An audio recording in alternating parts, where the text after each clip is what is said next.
Ladies and gentlemen, welcome back to Uncensored CMO. Now, I'm here recording live from Airbnb's summer release, and I'm joined by Hiroki, their CMO, to talk about some big product news and how they're going to deliver that to market, and a bit of the backstory about Airbnb and why brand building was so important to them. Hiroki has got so much experience. This is a fascinating story. You'll love it. Here it is.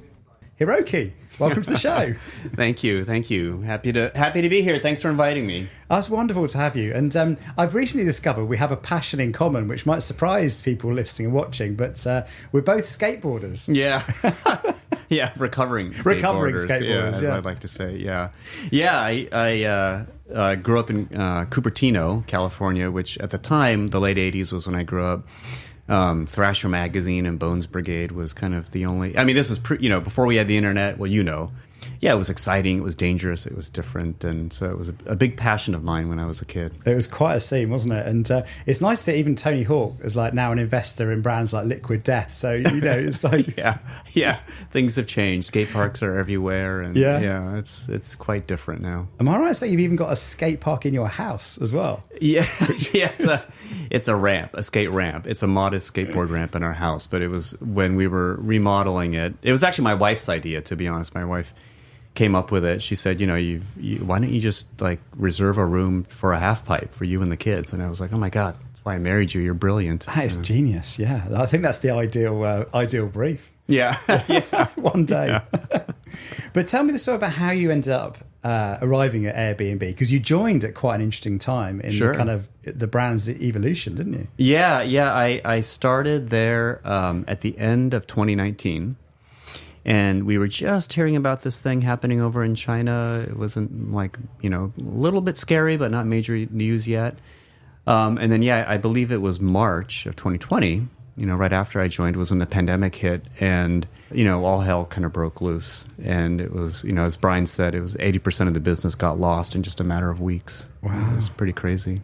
What did you do in that time? I mean, I presume you didn't know how quickly a recovery would happen, when it was going to happen? No, it was just all hands on deck to really, try and figure out how to keep the company afloat, what parts of the company would be left. But it was also, a time to really kind of go back to the core of what Airbnb was about and the core of its business and rebuild it after that.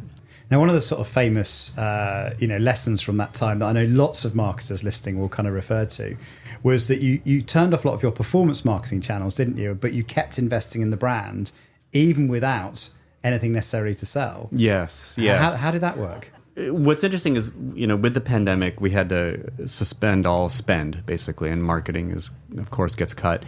And, I'm like, how often do you get to do that experiment where you completely cut off all your performance marketing just to see what happens? Yeah. And so we were kind of forced there, cut off all the performance marketing, and the majority of our organic traffic remained. And so it was a big sign to us that we can take a different approach. And, Airbnb at the time wasn't investing in brand. It was predominantly performance. And so I think one of the biggest problems was that it was not in control of its own narrative, and it did not have the opportunity to tell its own story. And so, it was largely being run and told by the press. And a lot of the work, the messaging was really reactive to what was happening. And so, brand was the opportunity to really, remind people what Airbnb was about, and really remind people what authentic travel could look like. Mm. Now, talking of story, I hadn't actually heard Brian tell the origin story until today, actually, which is, would you mind saying it? Because it's really quite fascinating. Sure. It almost links into some of the news you've got today. Yeah. It definitely predates me, but it was, he and his roommate from art school actually had trouble paying rent. And there was a design conference in town. And so they decided, hey, why don't we, rent out the rooms in their apartment, which they did. And they had 3 designers join them. And, what's kind of interesting is it was the original concept of Airbnb to have these people come and stay.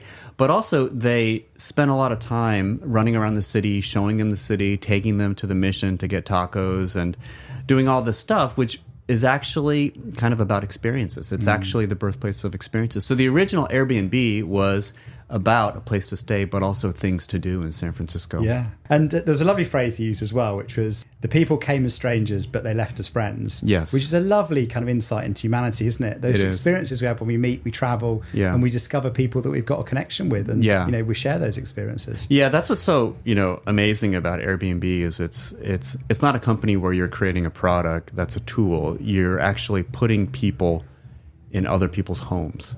And so you're dealing with humans and humans together, and the magic that happens from it, and it's so much closer to humanity and the human experience than most companies. It's a very another quote he was talking about was 99% of people on the planet are good, aren't they? And we read so much negativity on social media. Our feeds are full of bad stories, but you travel, you meet people, it really restores your faith in humanity and how lovely everybody is. Yeah, I mean, travel, I think, it's one of the most optimistic and it's one of the most aspirational things you could do. It's like, when people say they're going to retire, what are you going to do? I'm going to travel. If you win the lottery, what are you going to do? I'm going to travel. Everyone loves to travel. I think it's when you're at your best. It's when you're at your most open-minded. It's when you're at your most friendliest. You have, if you ever made friends in travel, when you're traveling, those friends kind of tend to be, stick around for years and years. And so I think, people are at their best and most open when they travel. And so I think the connection that happens there is magical. Now, something I associate certainly with using Airbnb and the communication you do is the beauty of the design and the integrity of the design, which is, it's quite a lovely aesthetic and quite a pleasing aesthetic. How important is design, to the brand?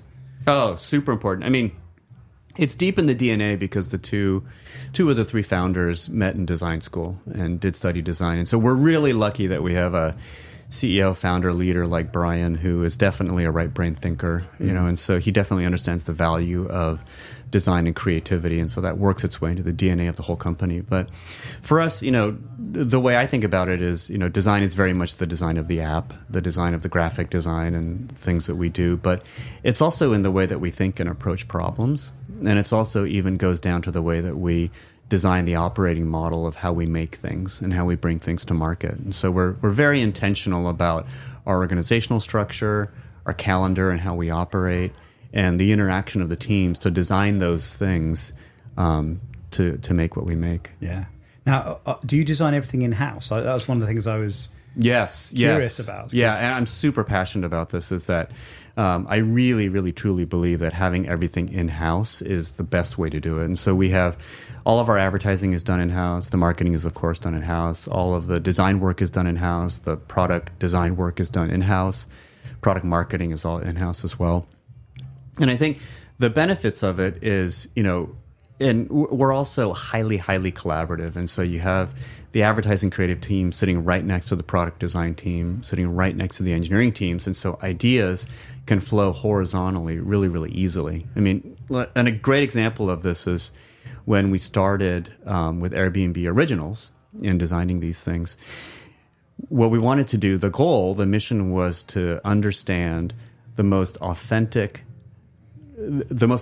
way to communicate 135 different cities around the world, right? Like, how do we bring forward the most authentic versions of those cities? And so we talked to writers and curators and artists in all of those cities and came up with this concept of let's narrow it down to 3 principles for every single city. And we took those 3 principles, and that informed the types of chefs that we got in the city, the types of writers that we got, the types of tours that you get, the types of galleries that we leaned into, the most interesting hosts in those cities. That brief also went and informed the way that we approached the advertising, And so you had the design team that was designing the experiences and going out and finding these things in these cities, working really close with the advertising team. So the advertising teams could really understand what was so special about this chef that was making ramen, or this person in Peru walking you through some historical monuments. And so, that connection is really, really critical to the way we do our work. I really like that, because I think for so many marketers that they feel like they're stuck in this silo often at the end of the process, aren't Yeah. they? Which is like the product's been made, it's all been agreed, the price has been set, everything's fixed, Yeah. and you've got to go out and somehow sell it. Yeah. Or they go, oh, I wish we could change this, because often the marketers are the ones close to the customer, aren't they? Because Yeah. they're spending their time understanding the customer and so on. Right. So the fact that you can be so well connected Right. gives you a massive influence, doesn't it? It does. Yeah. And we call it concurrent design rather than serial, where everything is kind of happening all at once. And it's more about like thinking about the entire chain all at once. And so when you're thinking about product feature, the design of it, you really are also thinking about how you market it or even how you explain it on a keynote slide. Because, usually if you can't explain a feature in a keynote slide, it's probably going to be far too complicated to use or to understand when it's in the app. So I think, our creatives and our designers think concurrently. And so they think about the beginning and the end at the same time, the customer and our development process at the same time. Yeah. Actually, it came through in the speech today because the simplicity of the execution, the way everything synchronizes together was just, felt very obvious. And yeah. And I think the big benefit of it is it's just very easy to understand for a customer, for someone that's on the receiving end of this. It's very easy to comprehend, it's very easy to understand, and it's very easy to use, And I think, but it's not easy to make. It's like really, really difficult to get there because you're working through a lot of problems simultaneously. You're questioning everything all the way up until the end. But the goal and the benefit is that this thing that comes out the other end is just very easy to understand. I think there's a truth in life, isn't there? That the simpler things appear, the harder work was required to get it to that point, doesn't it? Exactly. It's much easier to add. Make it complicated is easy. Yeah. It's like a classic design thing. It's much easier to add to the story and make it bigger and bigger and bigger and like flourish it more and more colorful. It's extremely hard to try and narrow it down into one thing. Yeah. It's like designing a logo versus making a film. It's just very difficult to try and get the essence of something into the most minimal amount of moves as possible. That reduction is really painful. It is, isn't it? Yeah. It's really painful. Yeah. Now, the big news, of course, is you've been, you're very famous, well known for, being a accommodation provider, shall we call it. But now you're stretching from accommodation into experiences and services. So tell me a bit about what was the idea behind expanding Airbnb into those two sectors? Yeah, I don't know if it's as much about expanding from accommodations. It's more about this concept of us replanting the flag and what we're about. Because I think, to your point, the founding story wasn't an accommodation story. It was a magical trip, Yeah. So, those three people came, they met strangers, they did stuff together. They were all very open-minded and, willing to connect. And they did. And they formed like lifelong relationships afterwards. And that was more than just about the place to stay. It was the activities that they did, And so experiences and services and stays all together is really about replanting the flag. It's about regrasping that idea that Airbnb is about the trip. Now, what kind of services are we talking about here? I mean, can I go to the gym? Can I get a massage? What sort of things will It's be amazing. possible? Yeah, it's amazing. We're starting with 10 categories with many more to come. But we've got like chefs, we've got masseuses, we've got trainers, we've got people to do hair and makeup, And so it's basically all of the types of services that people thought were only available in a hotel. Because Airbnb, when you think about traveling on Airbnb versus traveling in a hotel, traveling in Airbnb is so much better. I've got, my wife and I have 3 boys, and, it's like good luck trying to find a adjoining room in any hotel. And so what ends up happening is we end up being split up. And with 3 boys, there's no way I'm going to put them in their own hotel room like down the hall. It's bananas. And so, with Airbnb, it's great. We can all be together. We've got a living room. We've got a kitchen. We don't have to like eat on the bed. We don't have to go to bed when the youngest goes to bed. So it's much, much easier. But hotels still do have this convenience of services. But, now that we have services, then actually at a much better value, it kind of makes Airbnb's, a hands-down, no-brainer solution for travel. It really does. I mean, I have the same conversation as well with my wife, which is, we'll go and stay in Airbnb, but then she goes, but then I have to cook.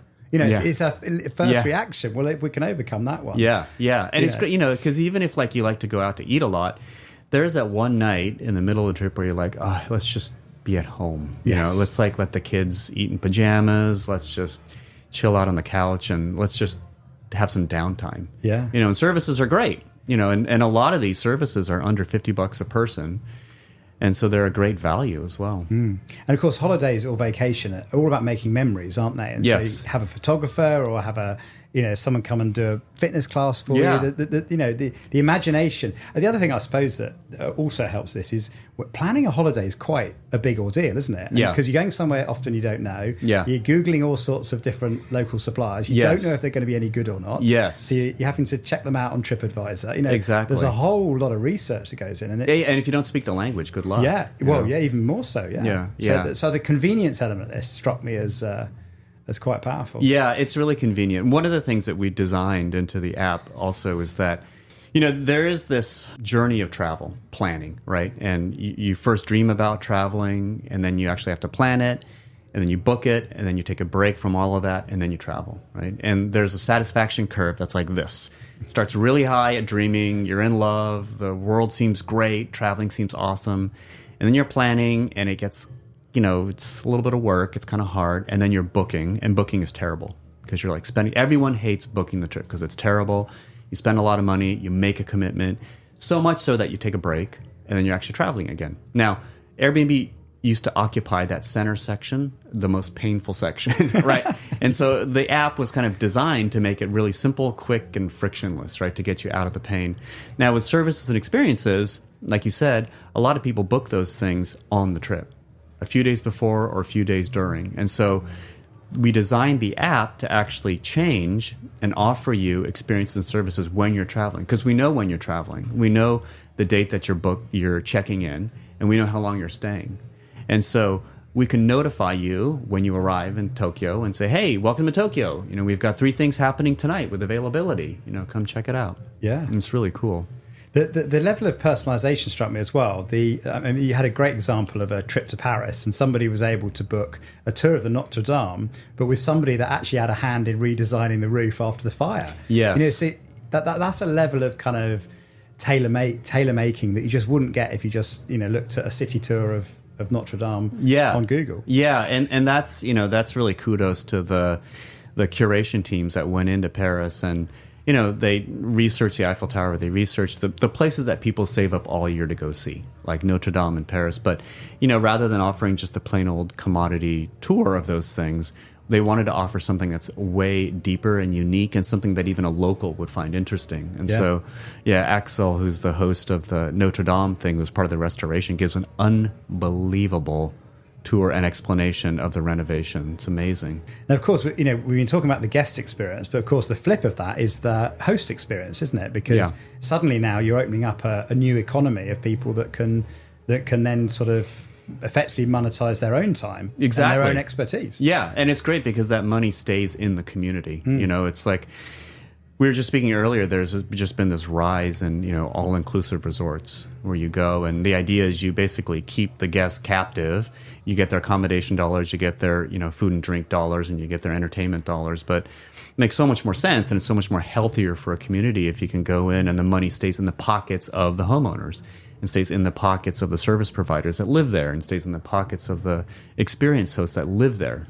Much better that the money stays in that community than going back overseas to a big chain or conglomerate. Yeah. No, that's very exciting. I mean, so hopefully you'll be able to boost the economy of quite a few destinations off the back of this. Fingers crossed. Yeah. Which would be amazing. Yeah. I mean, one thing that struck me was the sheer logistics of pulling this off. I mean, I don't know how much you can share about what went into it, but you were talking about 600 or more cities that are now doing services and experience around the world. What goes into kind of putting this organization together? Yeah, that's where, kind of the design of the process, I think, comes into play, is where we really were intentional about sitting down and saying, okay, there's, all of these cities in the world. What is Airbnb's point of view with these things? How do we design a process that brings out, some principles that help us show Paris in the way that we think Paris should be seen, and the way that locals that live there want it to be seen. And so it's really kudos to the team to go into each of these cities, identify the principles and what makes these things unique, and then go in and search like on foot, people to people, and find these incredible hosts, and track them down and design the experiences with them, and then actually, load them into the software, build the software to do it, and bring it to life. It was a big operation. And, I bet. Yeah, we've been working on it for a long time. It strikes me, actually, in the age of AI, that's an extremely human thing to do, isn't it? To sort of go and discover these local, undiscovered kind of experts that know the area in different fields. Yeah. That's kind of what people desire, isn't it? It's that authentic experience. Completely. And like a lot of these experience hosts that are our originals, they don't do this for a living. They have other lives, and they do things of note that are really fascinating. And so we worked with them to actually design the run of show of these experiences. And we know like how long these things should be, how to greet people, how to get them to talk to each other and connect, and how to do a fond farewell, and how to get them to connect afterwards. And so we brought all of that expertise together with these incredibly talented locals to hand design all of these experiences. Yeah. And some of them are quite wild, right? So even, I think I was saying, you could even go and have ramen with Megan Thee Stallion. Yeah. I was not expecting that. There's some fun ones. Yeah, or throw a spiral with Patrick Mahomes. And there's some fun ones. It's great. A lot of the hosts that we work with, I think, find the idea of this a great platform to connect with their fans or audiences in real life, and so we've had a lot of interest from a lot of our hosts that have huge social media followings that want a different way to connect with their fans, create content, but also connect with their fans. But again, it just goes back to this idea that we're connecting people in real life, celebrating what's unique about destinations and celebrating what's unique about the world. Yeah.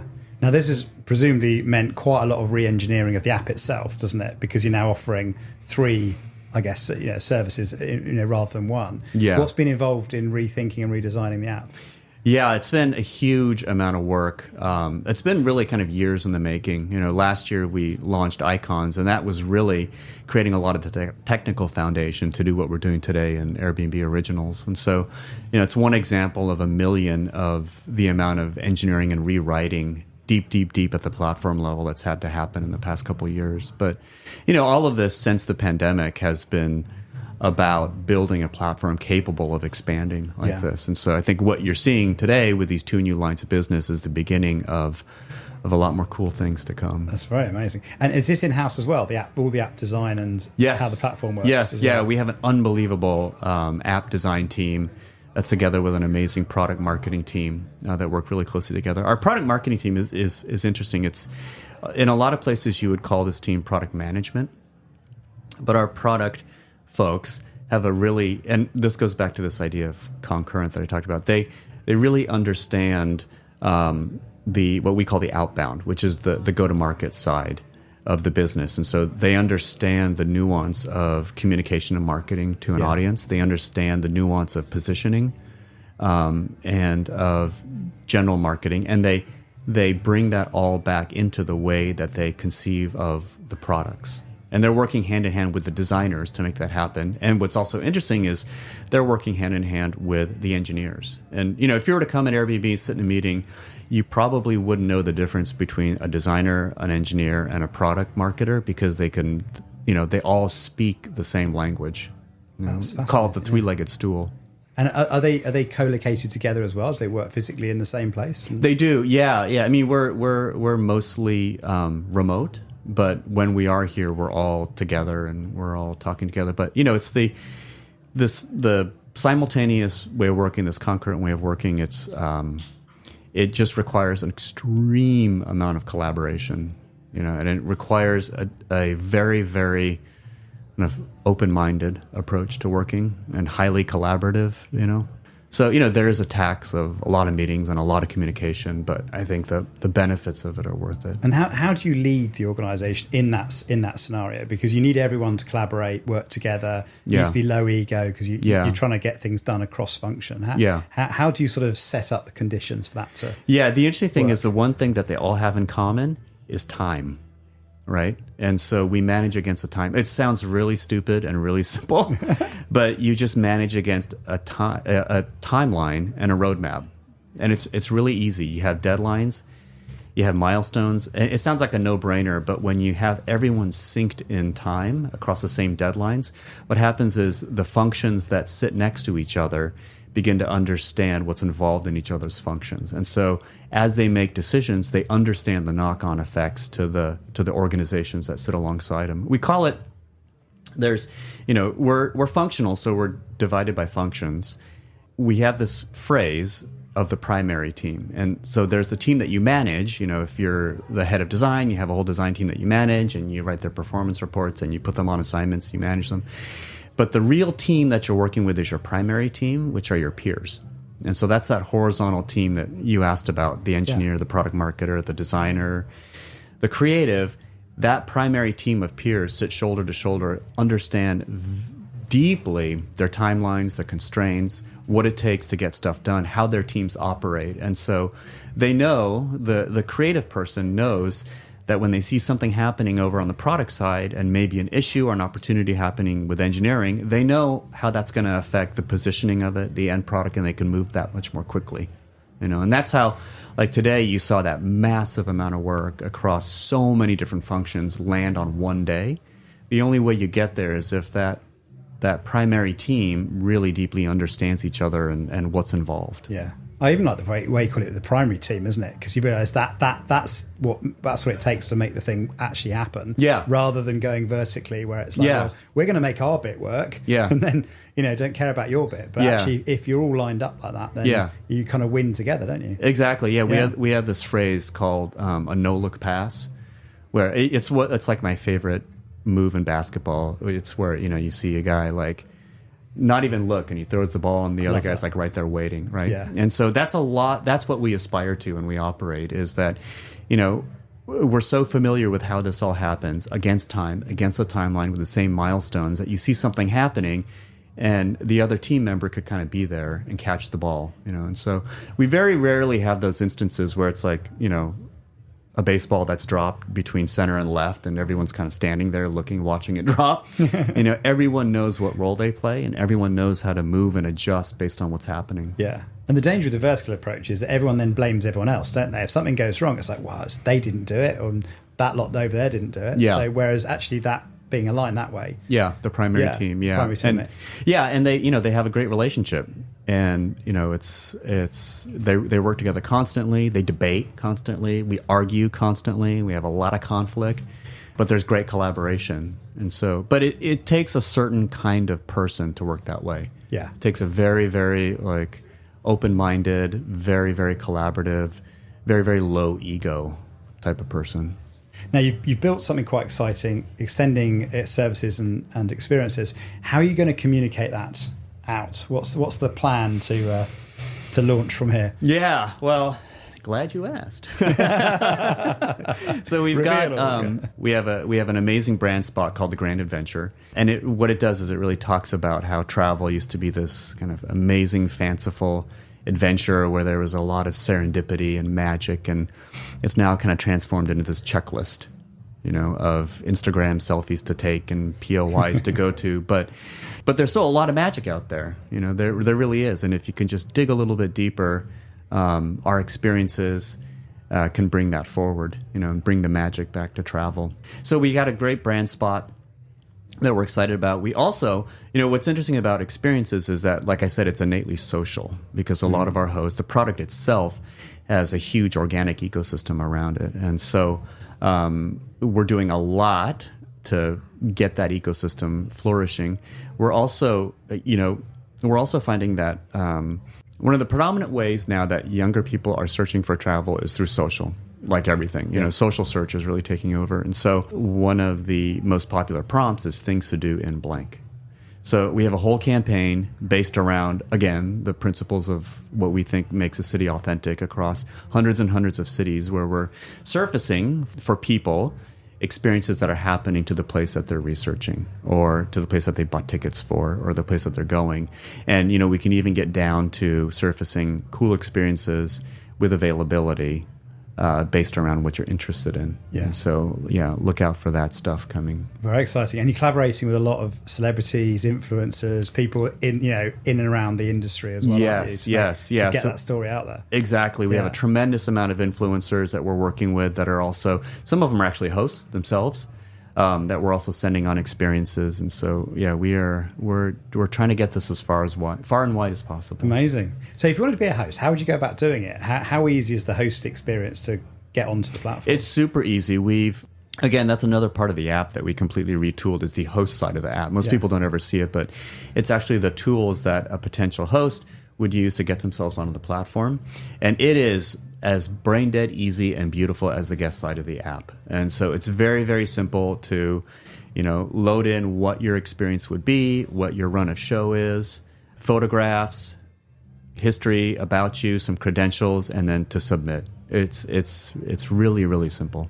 That's so good, isn't it? Because so often in these things, the front end is all very shiny, and then the back end, so to speak, is usually really awkward and antiquated. So it's lovely that the two bits are as seamless as each other. Yeah.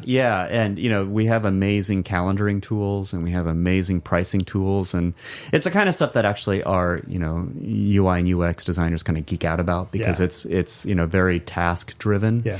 So they're just beautifully designed. And, it's everything is a reflection of, the amount of care that we put into this. Yeah. And so the teams, even on those host tools, spend a lot of time and energy and thinking into making them great. It's funny, actually. I mean, watching Brian present it, he was most excited when he was flicking between the experiences and services and how the icons changed, or the was the identification. That was interesting, actually. Like the identification and verification of you as a host looked like a kind of real world identity card, down to its 3D graphics and hologram and everything. And so there's a lot of love and, attention put into even the aesthetic at that level of detail. Yeah. And it's, it's a testament to Brian as, being a designer and a CEO, that he really appreciates that. And he understands that level of like magic and discovery adds a lot to the experience. It does. And maybe not each thing individually, but if you go through the entire process and you feel that, it makes a difference. It does.